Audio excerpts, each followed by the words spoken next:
Good morning and welcome to today's verse. To God be the glory. What a great day it is today. Today's verse, it comes to us from the book of Proverbs, Proverbs 17, verse 14, and it says this: The beginning of strife is like releasing water, therefore stop contention before a quarrel starts. I'm going to speak to you briefly this morning about just stopping it before it gets started, or thinking before you act or speak.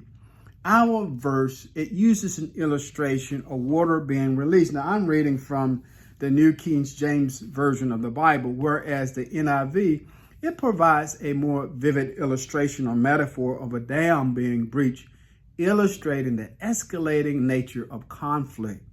In ancient times, a dam breach would lead to uncontrollable flooding, causing widespread destruction. Now, those of us that live here in the western part of our state in North Carolina, we know something about floodwaters and how it can just ruin a whole neighborhood, a community.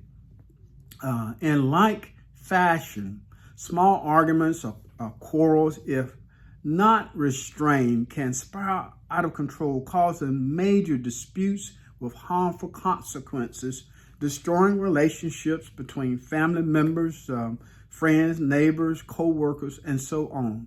Remember the classic feud between the Hatfields and the McCoys that took place somewhere, I think it was in West Virginia, Kentucky, that these two families had been fighting for so long that later generations, they didn't even know how it all got started. All they knew is that they were supposed to hate one another. Our verse, it emphasizes the wisdom of maintaining peace and self-control. It is far better to avoid engaging in or escalating conflict early on before it gets out of control.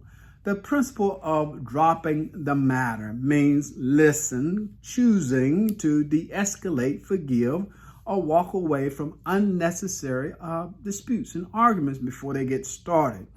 The relationship is more important than getting our way. Selah, think about this.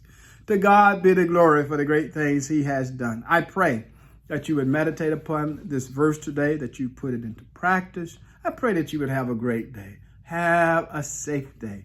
And then tune in again tomorrow, yes, as we consider today's verse. Amen.